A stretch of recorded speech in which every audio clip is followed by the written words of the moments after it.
Okay, welcome everybody. Good morning, and I'm calling the meeting to order. This is our first library committee of this term of council, and it is February 9th, so I'm going to begin with the roll call. Regional Chair Redmond. Present. Councillor Foxton. Present. Councillor Nowak. Present. Councillor Solonen. Present. And Councillor Shantz. Present. Perfect.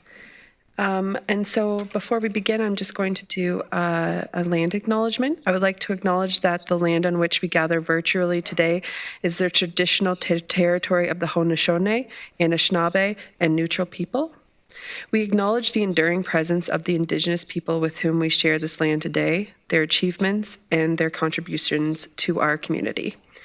Next on the agenda is the election of the chair and vice chair.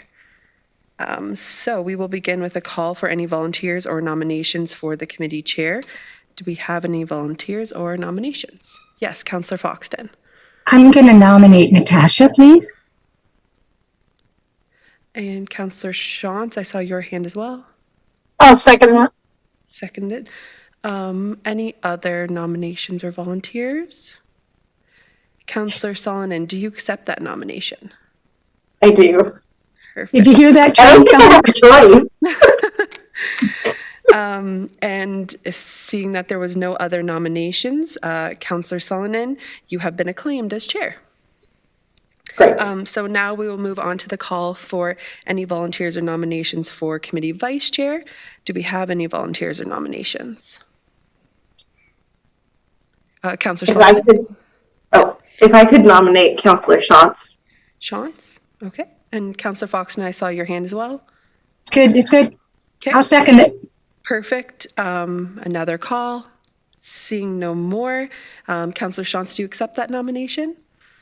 I do. Perfect. Councillor Shantz, you have been acclaimed as the vice chair for library committee. Now, Councillor Solonen, that you're the chair, would you like to start with the declarations on item 3 there? Sounds good. So I will ask if there are any declarations of pecuniary interest. Seeing none, I will call on Carol Pfeiffer, financial analyst, to introduce the report. Julie, can you show the report?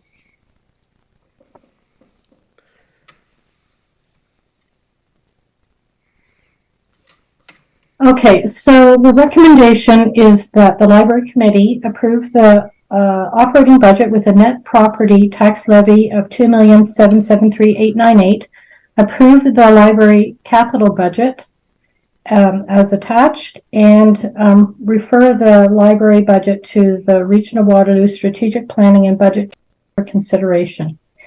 So if we move down the page to section 4, the report highlights, the preliminary operating budget proposes a net expenditure of $3,282,000, which is an increase of $241,000, non-tax revenue of $508,000, which is an increase of $98,000, and a net property tax levy of $2,773,898. It's an increase of $142,862, or 5.4% over the 2022 tax levy.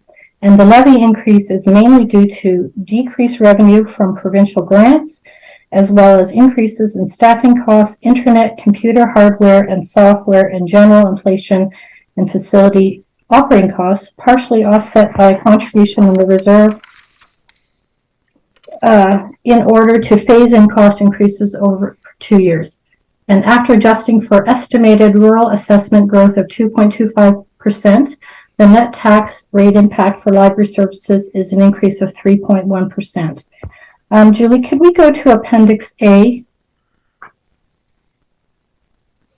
Okay, so this is basically what we were just talking about here. If you can move down a little bit, you can see in column the budget change beside the 2023 budget, which again shows the large increases, staffing, some other operating, that was the computer and internet charges, interdepartmental charges, which are largely things like increased use for utilities, fire protection, janitorial, grounds and snow plowing, and maintenance. That makes up the bulk of that $90,000 there. And then when we go down to revenue, you can see the tax revenue is up by $143,000. The grants are down by $106,000. And the contribution from reserves to kind of manage the cost increase of $199,000. The other thing I wanted to show on here is the estimated actual. Now, these aren't final yet, but we think that we will have a small surplus again this year. Then I wanted to move on to Appendix B, which is the capital program. Can you move there? Okay, so what we are suggesting is a 10-year capital program of $1,562,000, subject to approval. And you can see all the different projects there that make that up. Are there any questions? I have one. I'm wondering about maybe give me a little bit more information about the reduction in grants from the province. Was that a specific funding stream that we had, or is it how does that work? I'm not sure if Cheryl could answer that better, but last year we had hoped to increase the amount of grants that we could get to the library. So we had put an increase in the number of grants. And from what I understand, we did not manage to get most of those. Very specific programs that you applied for, or is it sort of a one package? I'll try to take that one. So last year was a challenging budget for the libraries, and I think what we tried to do was diversify our funding sources. There were a couple of programs that we thought that we would apply to. The work that we're doing, the program funding that we're already receiving, and the funding that was available, it didn't really triangulate in the way that we hoped that it would. So we weren't successful. Our strategy of trying to sort of lower levy taxes by finding other sources of revenue, it didn't really play out. So we're just putting our budget back to the way that it has been in the past. Cheryl, is that sort of essentially where we're at, or were there actual programs that we missed out on as well, or have stopped existing? That is essentially where we are at. Our regular provincial funding grants remain totally intact. That has not been affected. We were perhaps a little bit overambitious. One of the grants that we had looked into would help to underwrite some of our internet and those type of technology connectivity costs. Unfortunately, when we looked into the details, it was found that it would not have been to our benefit in the long run, having gotten ourselves into, as part of the grant, gotten ourselves into a few other contracts that were going to be required as part of entering into that grant. And it would have put us in perhaps an untenable situation over the course of several years. So that is why we backed away from that. But essentially, overall, a lot of the grant funds that have been available in the past that we looked to apply to, lots of other groups were applying to grants, as it was a very difficult year for a lot of nonprofit organizations. So there was actually not a lot of grant money available generally. But our ongoing provincial grants that we have always leaned into and always enjoyed continue to be intact with absolutely no problems whatsoever. Bruce, go ahead. So just to clarify, so I understand the numbers on the screen. The revenue isn't going down. We're just, in the absence of getting a provincial grant, we just fill that in with the tax levy. So there's no reduction. No. Councillor Foxton? So, sorry, if you still had more to say, yeah, Bruce. so I wonder if on budget day we're trying to determine where we might want advocacy motions. So this might be a good example where, in this absence of more provincial funding, we have to fill that in with the tax levy, which is, fine, except it'd be great to get more provincial funding. So I wonder if the committee has interest in us as we bring back potential motions for council. We work with you. It's not like staff will bring it to you, but say somebody from this committee might want to, in addition to this, add an advocacy motion to the province around additional support for rural libraries, as an example, from the province.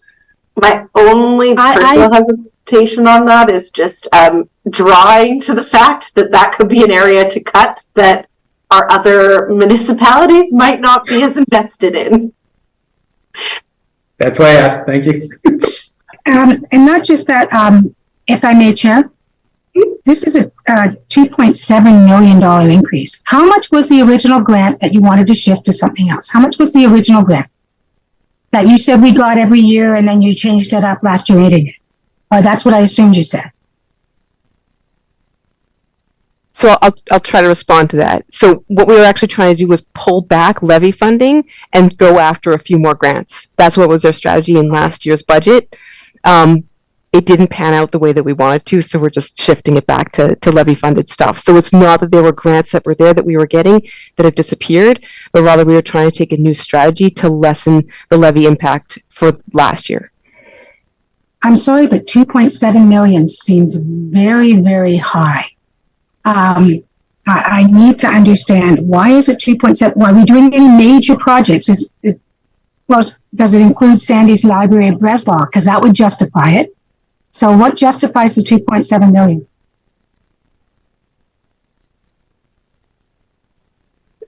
I don't know who to direct that to. Would that be you, Helen? Or? So $2.7 million increase or $2.7 million operating? It's $2.7 million operating is 2.7 million. Okay. That's right. And I read it wrong. Okay. So the 3.1% is basically the cost of expenditures going up, period.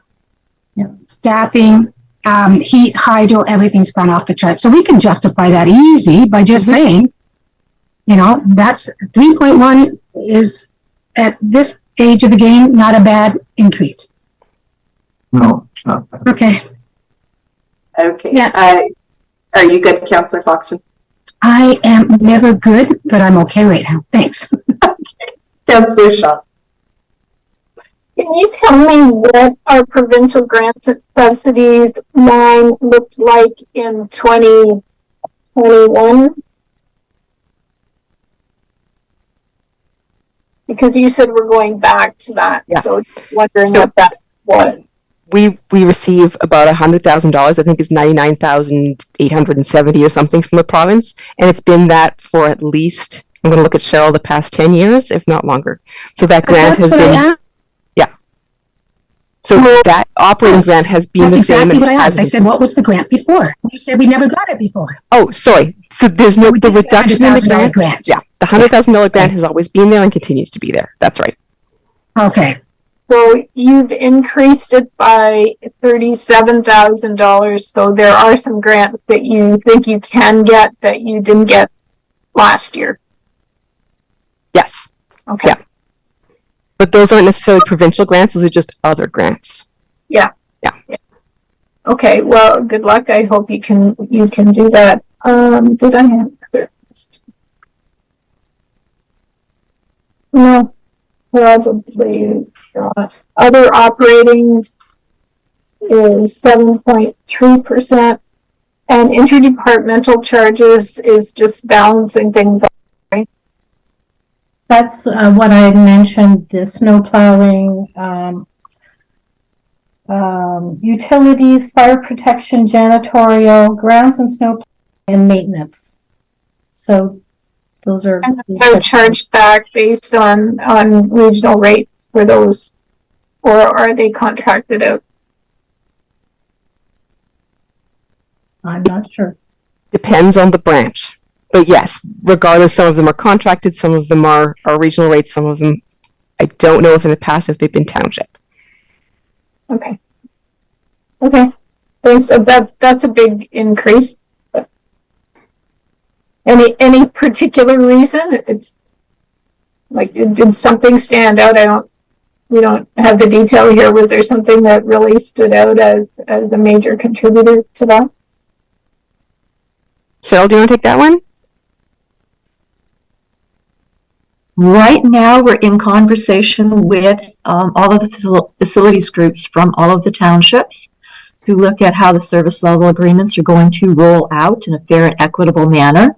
And in some cases, the townships have requested that some of the expenses that were on the township budgets be moved to the library budget, such as snow removal, grounds maintenance, etc.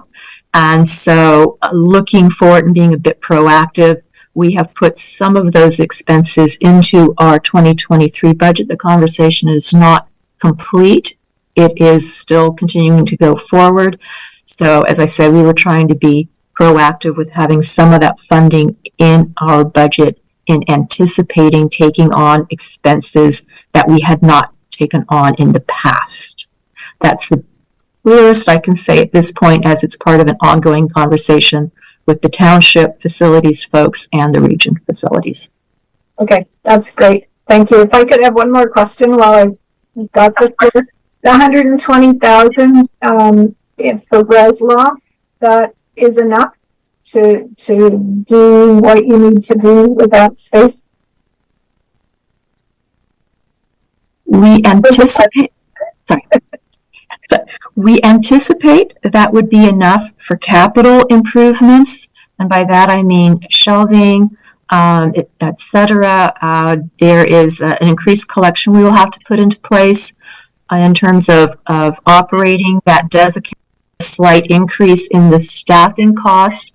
If we can staff that partially this year, depending on when that new branch, that new increase in library services out to Breslau. So yes, we anticipate that would cover most, if not all, the expenses. There is one wild card, which is the possibility of the elevator that is currently under discussion. So I don't really want to make any promises along those lines. But for the most part, as far as we know, that should be the right amount of funding. We'll know as we advance those conversations, which, as you know, Mayor Shantz, are currently underway and are very exciting to provide a well-needed library service to a growing area. You're on mute, Councillor Shantz. The neat space. I think you can do some really fun things with it. So thank you. Great. Over to Chair Redmond. Thank you, Chair Solomon. The note at the bottom of Appendix B, funding regional development charges, are they absent from this budget because we're going to look at the bylaw, or am I just not seeing them when I look at this appendix? Some of the library holdings acquisitions, they are 90% funded by RDC. I don't remember about some of the other ones. So they're just embedded in these lines, they're not separate. Right. If you look at the bottom where you see the funding, funding, financing, development charges, reserve funds there, that's the amount that we're expecting to be using for the library from the development charges. But it's split into various projects, but it's not identified specifically that you can see it. But the bulk of it would be the top line, the library holdings. And I just, thank you. And I just raise that because as that gets changed by the province, that the impacts, the ripple effect is just amazing. And I just really want to commend staff who put the budget forward, that I really do like the fact that you've used the reserve funds to put it over 2 years. I think that's what reserve funds are for. You're not emptying the piggy bank, but you're doing something that is supportable and sustainable. And I have one other question. The AODA retrofits, I noticed that they're in 2023, then not in 2024, and back in 2025. We've dealt with this at the police board, and it's very, very expensive, and it looks like an ongoing cost. So is that taking new acquisitions and making sure that they're up to speed? I guess I'm just sort of asking that out of personal interest because it's a huge undertaking.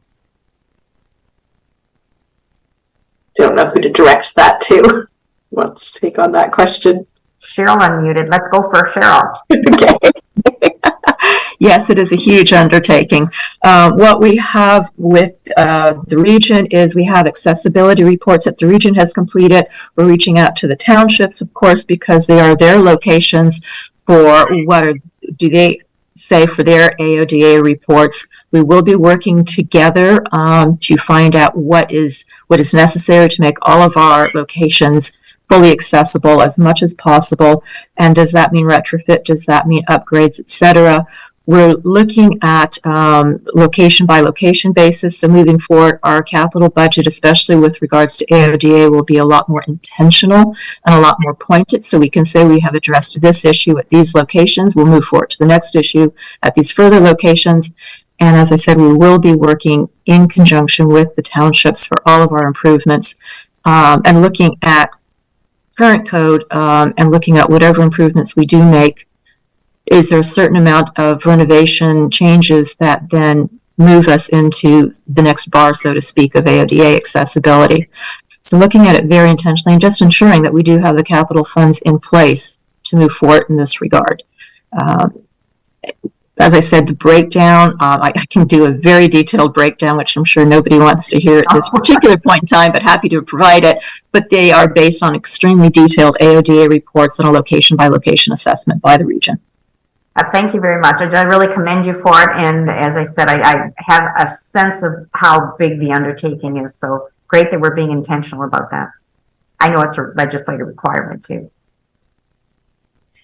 Councillor Foxton?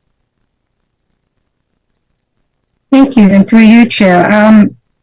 There's no clearing on that. North Dumfries, I don't think they're charging you for that. We do it for the whole town. And I don't think we would separate billing to the library. We snowplow the whole town. Are you talking the parking lot, or what are you talking in North Dumfries? And also the OA, I'd like to know what we're charging you for plowing or whatever, because I thought it was already covered in an area rate that we charge for air. And also OADA, we went to the federal government, the cost for us. There's a lot of grants out there for that. So get a hold of your MP, because they got it for us. Anyone want to answer any of those questions? Helen, go ahead. Thanks. So I think the first thing, thank you about the hint about the grants that may be available through the federal government. That's great, and we'll certainly look into that. The snow plowing piece, I think just going back to what Cheryl was trying to say earlier, we're moving from having 10 branches within 4 townships with very divergent agreements, trying to move to a place where we're more consistent. So there is a consistency across, and we're working with township staff to try to figure out what that's going to look like. So like Cheryl said, we're still having those conversations to figure out what's the best way to approach this, whether consistency is actually the answer, or whether if in some places it makes more sense for there to be a different approach. We're working this through. We're getting, I think, a lot closer. They're very generative and very important conversations that are really getting to the nitty-gritty of some of the pain points that I think that we're all facing, and really better understanding how funding is being used by township as well as the region in order to ensure that our libraries are functional and accessible. So I don't have the specifics right now about where we're at in the conversation with AIR, but we can certainly find out. And I think once we have that piece, we will be bringing it back to the committee. That's going to be, once we have the conversation, because it's for townships plus the region, which includes our facilities and library folks. Once we have a recommendation about how to proceed on that, we certainly will be bringing it to this group so that you better understand the recommendations and we can get some approval on the direction. And I'd like it broken down, because we already do that, and it's an area rate that we do. And the sidewalk at the library was built with heat in it, so that it would never have ice on it. Great. Councillor Nowak. And I'm not sure whether this is maybe appropriate at this point, but just mention it and whether something should be put into the capital around the 2025-2026 with regards to Wellesley, to the Wellesley branch. There's a hope, and right now maybe just a dream, but to build a new facility for a library. We'll be probably reaching out to sometime this year. It would be at the same place where the existing arena is right now. So bottom floor library, 2 stories of apartments, that sort of thing is what the dream is. The township seems to be, the residents seem to be quite supportive of that. But we'll know once we go out. So that's maybe something that should be looked at and put into the 10-year. I mean, they're just projections. They're not definite. They can always be taken out if it doesn't fly. But just wondering if that's appropriate. Helen, yeah, go ahead. So are you asking to have it put into this one, or we're going to be starting the next budget in, what, a month and a half, 2 months? Do you want to think about it when we're starting through the 24 budget, and we can build it into that capital? I think that one would be fine because we're not that close yet anyway. But then we'll probably have more information as the year goes on. Great. Okay. We'll make sure that we keep an eye on that. Great. I was wondering, just for context for myself, as Chair Redmond tends to say that I'm coming halfway into the movie, I feel really more like I'm on season 20, like a new character on season 20 of some long soap opera. But I was wondering, can we just quickly walk through what actually the capital projects are, like, and spell out what that means beyond just the sentence?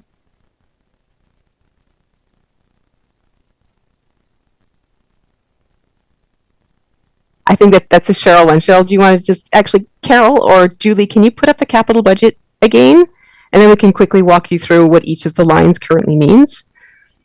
And maybe we'll also talk you through a little bit of the work that we've been doing to take it away from something. Oh, so that one's our operating. Can you get the capital up? Appendix B.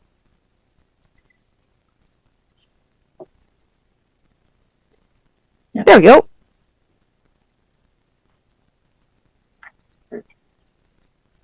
I will let whoever needs to speak on it go ahead. I think this is a Cheryl. Oh, okay. All right, so I'll just start at perhaps the lighting, the upgrade of the lighting. I'll start at the bottom. So to upgrade lighting, we have had lighting reports for all of our branches, and we've broken them out for each branch year by year for where the lighting needs to be upgraded. So for example, we're starting with upgrading the lighting in St. Clement's first of all in 2024, and it goes on through all the branches. So for example, Wellesley's lighting needs to be upgraded in 2026, which we may factor in exactly what Mayor Nowak just spoke to. We've got more lighting upgrades to do in Linwood in 2027 and so forth and so on. So we've got the lighting upgrade plans branch by branch based on lighting reports that we have received from facilities. We've got AODA assessments, and again, to Mayor Foxton's point, yes, there are Trillium grants and other grants out there that we'll be looking into, trying to not be too over optimistic. We're actually putting some of these costs into the capital budget. So for example, for the AODA over the next several years, we're looking at AODA doors, and we're taking this branch by branch. So looking at air, power doors, washroom sensors, moving our stacks around for better wheelchair access. If we have to in Elmira again, more power doors, Linwood, some power doors. All branches need visual alarm systems and washrooms.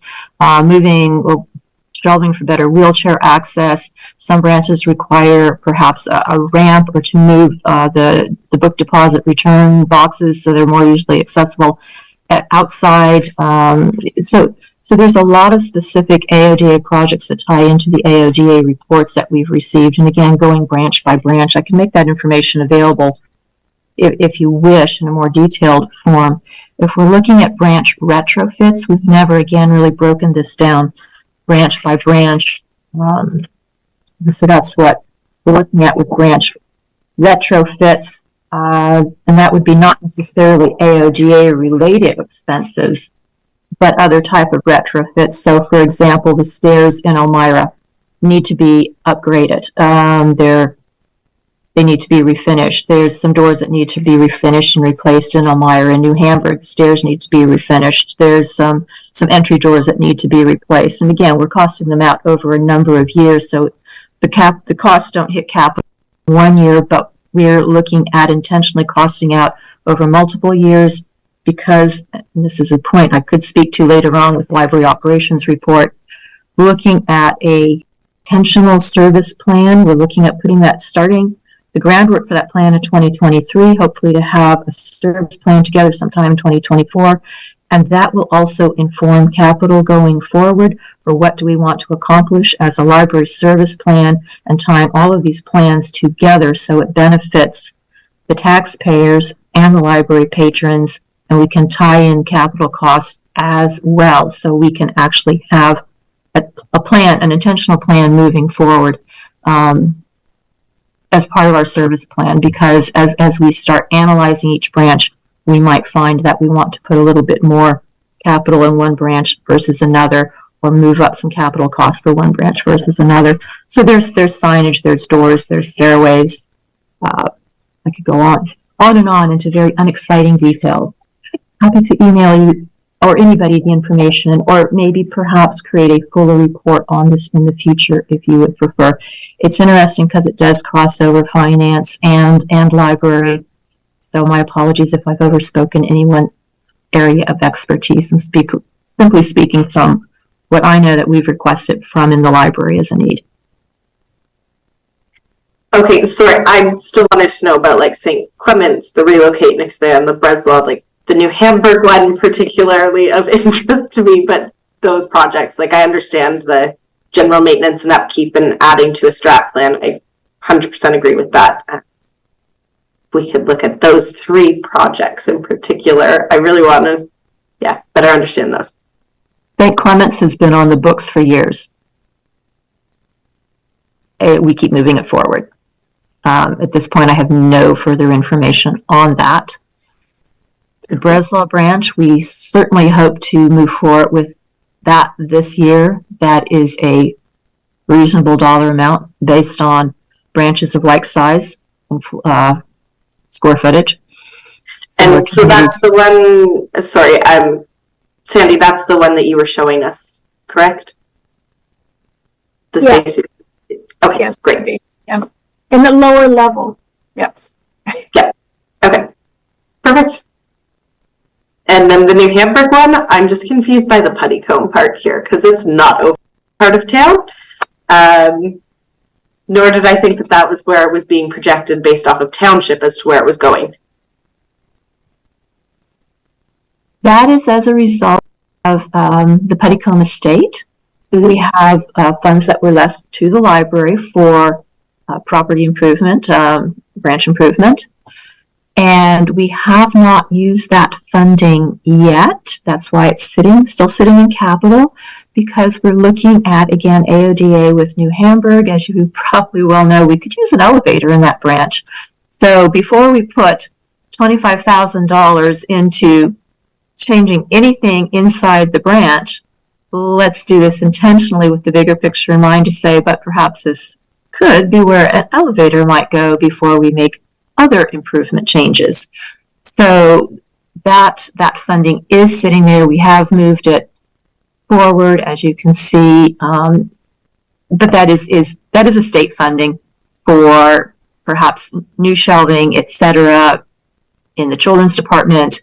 Whatever changes the community feels might best benefit the library, but we need a little bit more information specific to AODA before we move forward with investing more money, so we're investing all money appropriately.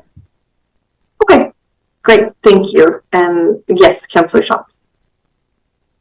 Is the 50, I think it's 25,000 that's in there from the estate, is that the total value of that bequest, or is there more? That's the total. Okay, thanks. Okay, great. Are there any other questions? Okay, seeing none.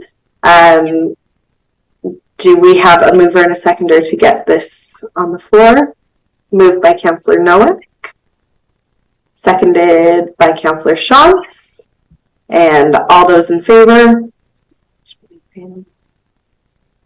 Okay, all those opposed? Right, we're good. That has passed. And I'm sorry, are we supposed to be doing this in eScribe?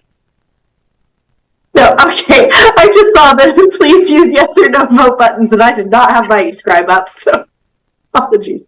Okay, so that has carried.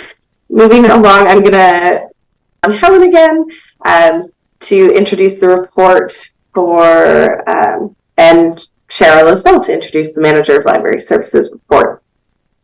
Thanks very much.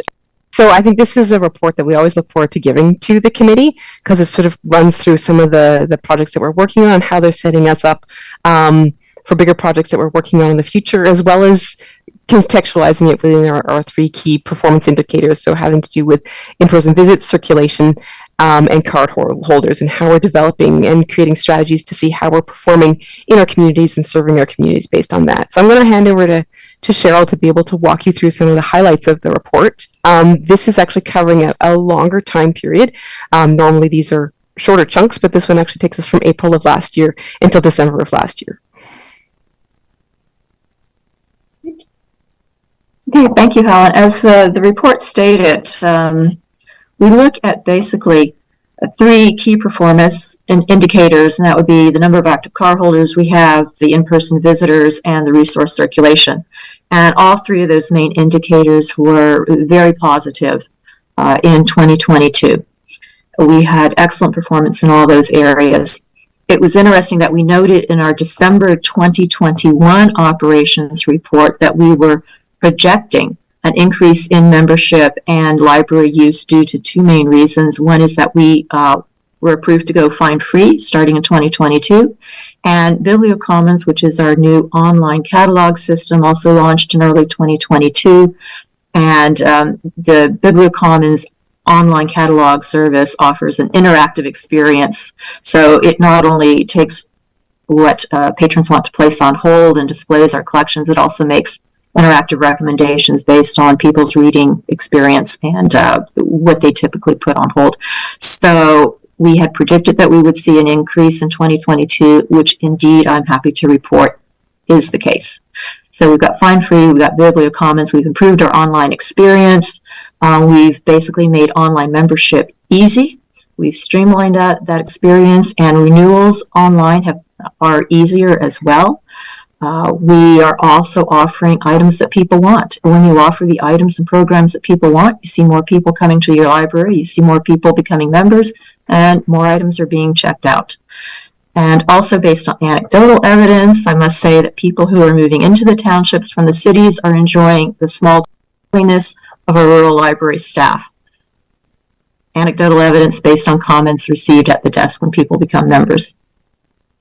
Another highlight that I would like to point out is looking forward, mentioned earlier, to our service plan. We are going to be laying the groundwork in 2023 for a service plan, hopefully in 2024. What's going to look new about this is we are going to be actively reaching out to stakeholders in the community, including township staff, as well as some external consultants. So we will have a firm library service plan that is intentional to move forward with, and I'm very much looking forward to that opportunity.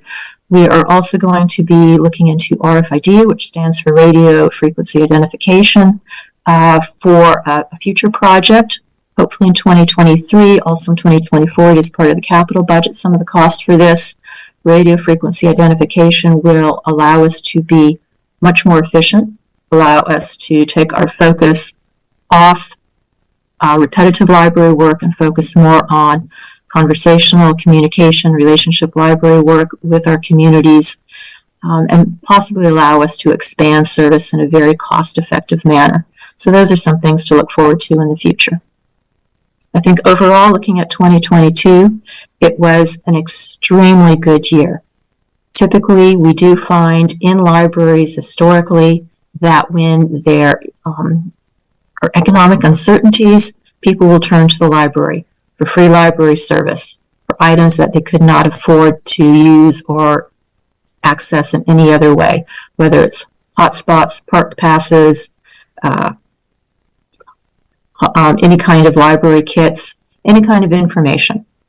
We've always seen a historical increase when there has been economic uncertainty, and that coupled with our database, intentional use of library services, and positioning ourselves to be ahead of the curve and actually offering what the people want has really stood us in good stead in 2022, and we hope to build on that momentum in 2023.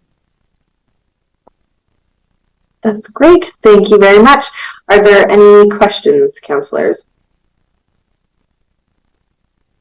Seeing none, this report was just for information, so no actions required there. Is there any other business? Okay. And library committee is called an as-needed, so we have not scheduled our next meeting. I will now ask to start the adjournment. Can I have a move? Oh, Councillor Foxton, is that to adjourn or do you have a comment? Maybe we should schedule our next meeting. I find that when we don't, we go a very long time without. And so I don't even remember the last time we met. I mean, I think it's got to be a year. It was last April. Last April, it seems a lot longer. So I think we should meet. What do we do? I know we used to meet at committee. Was it every 3 months or what was it? It was roughly quarterly. Yeah, I think we managed to squeeze in 5 meetings a year to accommodate budget. But so if we usually hook it on to committee, but so far committees have been days long. Maybe we tentatively can attempt to hook it on to committee, and it whenever it is. You said 3 months from now, then. So if the clerk could take care of that, Julie, if you could look at when we should have it. I just worry that we don't communicate enough and things get away from us.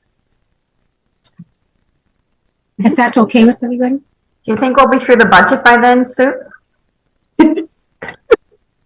No guarantees, Karen. There's no guarantees. You know, it's the budget that never ends. That song's still going through my head. In 3 months, if we're still doing budget, library will bump budget.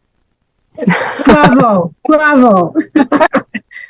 So if everybody's comfortable with that, and Chair, can you give direction then to staff that that's what we would like? Yes, if everyone's comfortable. Julie, can we leave that in your capable hands? That's wonderful. Thank you. Now, any other business or comments that anybody would like to make? Okay, great. In that case, may I have a mover to it? Oh, I just want to say I do have my eScribe open. Well, I still don't, but I'm very happy that you are on top of things. May I have a mover, please, for adjourn? Moved by Councillor Foxton, seconded by Councillor Nowak. All those in favor, please raise your hand. Thank you. That's great. And we're adjourned. Thank you very much. Bye.